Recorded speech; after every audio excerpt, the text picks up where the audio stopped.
आगे बढ़ेंगे, अगली खबर का रुख करेंगे। मध्य प्रदेश की राजधानी भोपाल में मुख्यमंत्री डॉक्टर मोहन यादव की अध्यक्षता में आयोजित मोहन कैबिनेट की बैठक में कई महत्वपूर्ण फैसले लिए गए, साथ ही कई अहम प्रस्तावों पर मुहर लगी, जिसकी जानकारी मंत्री चैतन्य कश्यप ने दी।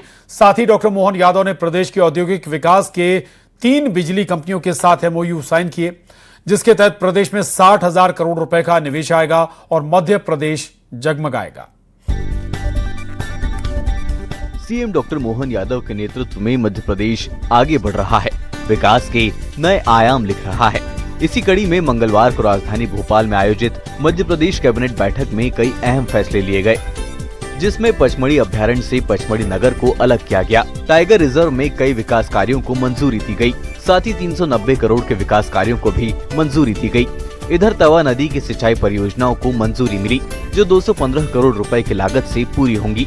बैठक में जनजातीय कार्य विभाग के प्रस्ताव को भी मंजूरी दी गई, साथ ही इससे जुड़ी 15 योजनाओं को जारी रखने का निर्णय लिया गया। मोहन कैबिनेट में पिछड़ा वर्ग के बेरोजगारों के लिए भी बड़ा फैसला लिया गया है, जिसके चलते विदेश भेजने, रोजगार देने के प्रस्ताव को मंजूरी दी गई।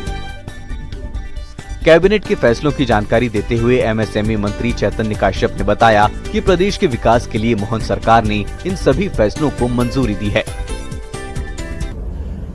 2 परियोजना स्वीकृत की गई है। तवा परियोजना के दाईं तट की ओर से एक बागरा शाखा है, वहां से लिफ्ट इरिगेशन के माध्यम से सुहागपुर व बाबई 2 तहसील को लिफ्ट करके पानी दिया जाएगा और उसी के साथ दाईं तट के पिपरिया शाखा से सोहागपुर तहसील को पानी दिया जाएगा, जिसमें एक योजना से 4200 हेक्टेयर और दूसरी योजना से 6000 हेक्टेयर, इस तरह कुल 10,200 हेक्टेयर सिंचाई वहां पर की जाएगी।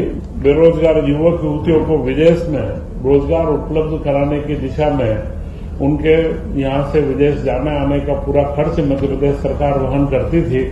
वह 2022 की योजना को अब उसका नाम बदल करके निवेश योजना और उसको अन्य पिछड़ा वर्ग के युवाओं हेतु रोजगार निवेश नियोजन योजना 2025 इसका नाम किया गया है। और इसमें महत्वपूर्ण बदलाव ये करा है, पूर्व में जब ये योजना बनी थी तब इसमें सिर्फ जापान के लिए युवाओं को भेजने का प्रावधान था, परंतु अब ये दुनिया के कौन से किसी भी देश में अगर कोई युवा कार्य के लिए जाता है तो उसको उसके आने जाने के व्यय की प्रतिपूर्ति राज्य शासन के द्वारा की जाएगी। कैबिनेट बैठक में सीएम डॉक्टर मोहन यादव ने कई अहम फैसलों पर मुहर लगाई, तो मुख्यमंत्री निवास में 3 बड़ी बिजली कंपनियों से करार किया। इस दौरान 4000 मेगावाट बिजली के पावर सप्लाई एग्रीमेंट पर हस्ताक्षर हुए। इस पहल से प्रदेश में करीब 60,000 करोड़ का प्रत्यक्ष निवेश आएगा और 8,000 से अधिक लोगों को रोजगार मिलेगा। DBFOO मॉडल पर अनूपपुर जिले में स्थापित होने वाले नए विद्युत संयंत्रों से राज्य की बढ़ती ऊर्जा आवश्यकताओं की पूर्ति के साथ ही औद्योगिक विकास को भी नई गति मिलेगी। इस मौके पर मुख्यमंत्री ने कहा कि प्रदेश में बिजली की मांग की 100% आपूर्ति सुनिश्चित की जाएगी। उन्होंने कहा कि राज्य की प्रगति और उन्नति के लिए पर्याप्त विद्युत उपलब्ध होना जरूरी है।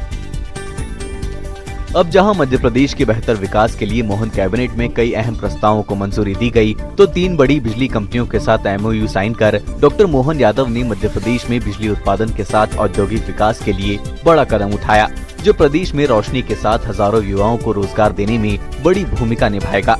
सीएम डॉक्टर मोहन यादव मध्य प्रदेश के विकास के लिए लगातार काम कर रहे हैं, जो आने वाले समय में विकसित भारत को गति देगा। Bureau report, News 18।